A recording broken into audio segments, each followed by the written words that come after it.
Hey mes Phoenixous, ici le Phoenix. Aujourd'hui, on va parler du dernier film que j'ai vu au cinéma, My Hero Academia Your Next. Allez, c'est parti. Au niveau du scénario du film de My Hero Academia Your Next, nous allons suivre tout simplement un nouveau personnage qui veut prendre la succession qu'All Might a laissée. Est-ce que ce sera le digne successeur ou pas? La réponse dans ce film. Qu'est-ce que j'ai pensé de My Hero Academia Your Next? Dans la globalité, il était assez satisfaisant. Mais on va commencer par les bases. Alors déjà, est-ce que le film il est canon? Oui, selon moi, le film il est canon puisqu'il s'imbrique parfaitement après la saison 6 et avant la saison 7. Donc à partir du moment où tu peux mettre un film dans la trame principale d'origine et qui respecte plutôt bien cette trame principale, l'œuvre pour moi il est canon. Donc pour pouvoir apprécier pleinement le film, je vous conseille au moins d'avoir vu jusqu'à la saison 6 de My Hero Academia, juste avant le réveil de Shigaraki.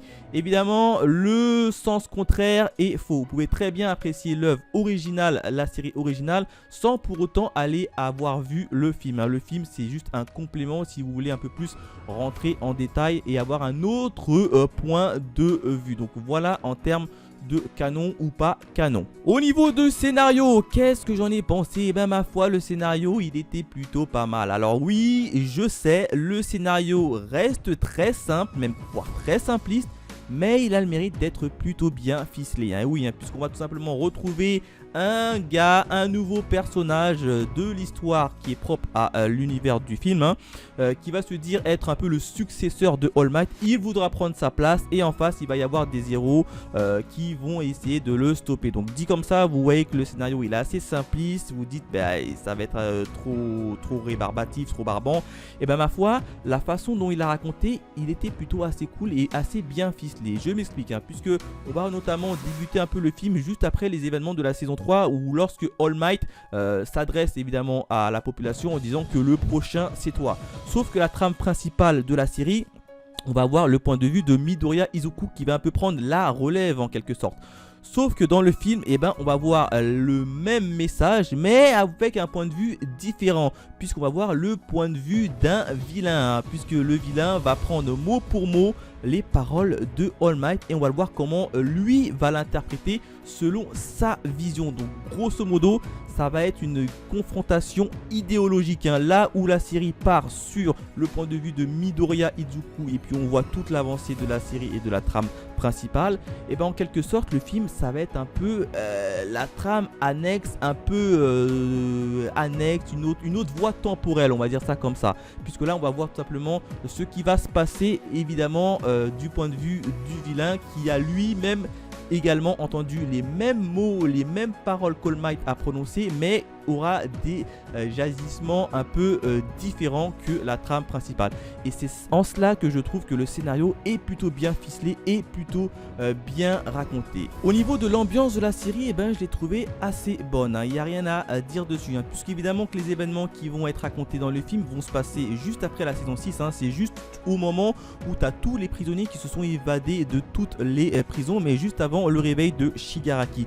Donc tu vois, on est un peu dans un Japon qui est totalement apocalyptique, tout est ravagé, il y a des camps de réfugiés un peu partout, donc tu vois déjà ils sont un peu dans la misère au niveau du Japon.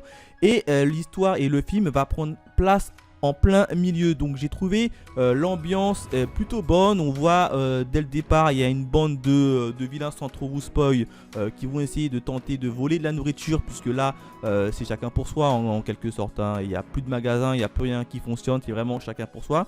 Donc j'ai trouvé que l'univers et l'ambiance du film collaient plutôt bien à la trame principale et ça c'est plutôt pas mal. Autre point également, ça va tout simplement être l'absence de comique dans le film. Alors il y en a eu dès le départ très brièvement et ensuite durant toute la durée du film. La partie un peu comique qu'on a tant beaucoup adoré pour certains, qui est très présente notamment dans la trame principale de la série, et là dans le film il a été littéralement enlevé et supprimé. Et je trouve que ça fait quand même sens à l'histoire, puisque je vous rappelle que les événements se passent un peu dans un Japon qui est totalement envahi par les vilains qui se sont échappés de prison. Donc c'est un peu l'apocalyptique au niveau du Japon. Donc mettre des scènes de comique à cet endroit là du film, ça allait être très compliqué. Donc là je trouve que c'est quand même une bonne chose d'avoir pas eu de comique durant le film. Au niveau de la fin du film, eh ben, je l'ai plutôt bien aimé. C'est pas une fin à la Fairy Tail, un peu en happy end. Alors, sans trop être méchant avec Fairy Tail, hein, bon, même si j'adore Fairy Tail, j'apprécie beaucoup. Les fins de Fairy Tail, c'est souvent la même chose où on a un peu le pouvoir de l'amitié, où tu as le gars qui va se rendre compte qu'il a fait une faute et qui va un peu avoir une rédemption et devenir ami avec notre héros. Ici, ça va pas être le cas, je vous rassure. La fin va être très belle, assez respectée, mais ce sera pas une fin à la happy end, à la Fairy Tail. Et ça, franchement, ça fait plaisir. Parce que si ça aurait été une fin un peu à la Fairy Tail, hein, j'aurais quand même un peu grincé des dents. Alors, au niveau des protagonistes, il va y avoir grosso modo pas mal de personnes. On peut même les classer en 3 parties. Hein. La partie des héros, la partie des vilains et enfin la partie des neutres. Alors, au niveau de la partie des héros, le film va s'orienter principalement en mettant en avant la classe 1, la classe filière héroïque, hein, la classe de Midoriya Izuku, hein. Logique, c'est lui le personnage principal. Évidemment, toute la classe ne sera pas mise en avant. Ils vont mettre seulement les principaux protagonistes. Hein. Et évidemment, ils vont mettre un peu plus d'autres, hein, notamment Bakugo, Shoto et Izuku. Alors ceux-là, le trio, ils auront leur place, leur moment de gloire. Ça, il n'y a pas de souci. Mais au niveau des autres élèves de la classe, ils auront également leur rôle à jouer, mais un peu moins. Logique, c'est des personnages un peu, on va dire, entre guillemets, secondaires. Donc ça m'a pas trop dérangé. Au niveau des héros professionnels, ici également aussi, ils auront plus un rôle de soutien par rapport à la classe A. Et ça, c'est assez intéressant, hein, puisque le film de base, il s'adresse à la succession de All Might. Qui a réellement la succession? Est-ce que ça va être la vision de Midoriya Mizuku qui a pris un peu la relève de All Might, ou bien ça va tout simplement être le vilain qui pense être apte à prendre la suite et la succession de All Might?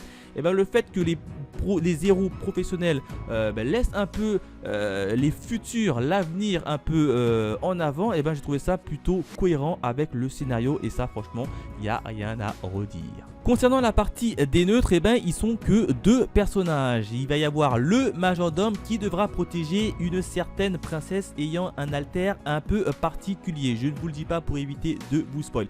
Là où j'ai eu beaucoup de mal avec ces 2 personnages, et notamment celui de la princesse, c'est par rapport à son alter et à son explication qui a été un peu trop basique selon moi. On n'est pas trop à rentrer dans les détails et ça manque quand même un peu d'explication. J'aurais bien aimé moi en apprendre un peu plus sur son alter. Bon, même si ça nous a été teasé jusqu'au milieu de la série, puis ensuite ça nous a été dévoilé au milieu de la série, j'ai trouvé quand même que l'alter, il manquait un peu plus d'explications. Au niveau du majordome, je l'ai plutôt bien aimé, il est assez attachant, il a des principes et ça j'aime beaucoup. Enfin, pour la dernière catégorie, hein, celle des vilains, je l'ai quand même plutôt bien apprécié. Alors j'avais peur que ce soit des vilains qui s'étaient un peu trop cheap et qui allaient vite rapidement passer en seconde zone. Ma foi, ils ont plutôt bien réussi le pari, hein, puisque c'était assez compliqué d'avoir quand même un héros qui était assez puissant et assez badass, mais pas trop non plus, pour éviter de pas trop le mettre en avant par rapport à la trame principale. Et là franchement, je dois le dire, ils ont plutôt bien réussi, puisque là on va voir grosso modo le fameux Dark Knight, et oui, hein, le fameux vilain qui va se dire être le successeur légitime de All Might, et il va tout mettre en place pour pouvoir réaliser un peu son rêve, hein, puisque pour lui c'est un rêve, même si c'est un rêve qui fait fausse route, mais ça reste quand même un rêve pour lui. Et là on va le voir, il est assez badass, assez charismatique quand même, il faut le dire, hein, c'est un méchant qui en jette. Quand tu le vois, tu te dis lui c'est le chef, et ça c'est assez cool, et un alter assez intéressant. Alors j'ai pas trop compris son alter, hein.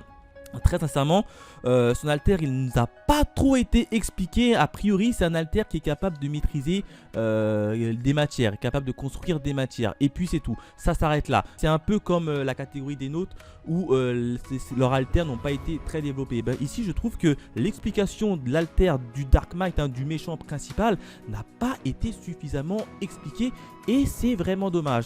Hormis ça, son clan, il est vachement cool, hein, puisque ça va être un peu représenté sous forme de mafia, et de mafia un peu européenne, et voire de mafia italienne. Et ça c'est assez intéressant, hein, puisque je crois que c'est la première fois qu'on va avoir des vilains intervenir au Japon justement, et ça va être un peu la mafia italienne. Super bien habillé, costard, tout de noir floqué. Franchement j'ai adoré la vibe des vilains, il n'y a rien à redire. Concernant les personnages secondaires, notamment pour les vilains, eh ben, ils ont eu leur moment de gloire. Alors, je m'attendais pas à ce qu'ils aient eu un moment de gloire du même niveau que leur chef. Là, ils ont quand même eu leur moment de gloire. Ils ont eu des moments de bagarre avec d'autres élèves de UA. Et c'était plutôt chouette et assez intéressant. Mais ce que je regrette un peu, c'est qu'on n'a pas trop mis le point sur leur alter, leur explication. Alors, ils nous ont présenté, ils nous ont dit ce que ça faisait, etc.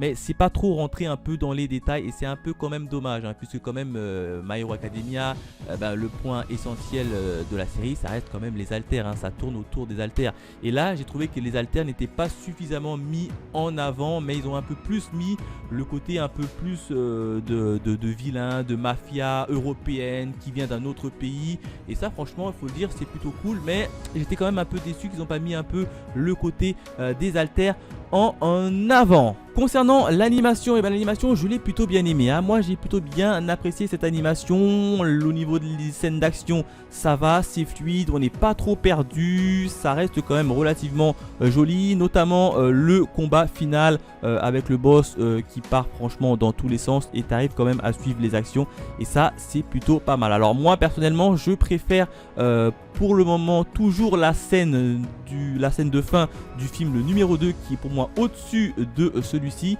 bien que la fin de scène reste quand même relativement satisfaisante. Concernant la bande son, la bande son, on a pas mal de musique assez entraînant, assez cool, assez sympa.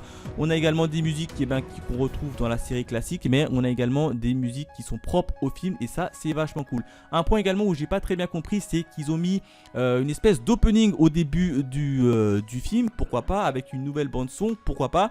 Le problème c'est que durant le générique de l'opening de début, c'est qu'ils ont mis des personnages, notamment un certain personnage qui apparaît uniquement à partir de la saison 7. Le problème c'est que le film se veut être fait entre la saison 6 et la saison 7. Et dans l'opening, ils ont mis quand même quelqu'un qui arrive uniquement à partir de la saison 7 et c'est quand même un peu dommage. Bon, ça vous ne gâchera pas quand même le plaisir du film, hein, mais c'est juste à savoir. Et également à la fin on a également une scène post-générique. Donc évidemment ne partez pas pour ceux qui veulent voir la scène post-générique, alors qui vous apprendra rien du tout hein. Grosso modo la post-générique elle va juste confirmer le fait que le film il s'est passé entre la saison 6 et la saison 7. Puisque dans cette scène là, un post-générique, il va y avoir un événement et là vous allez comprendre que grosso modo le film c'est entre cette saison et cette saison. C'est tout.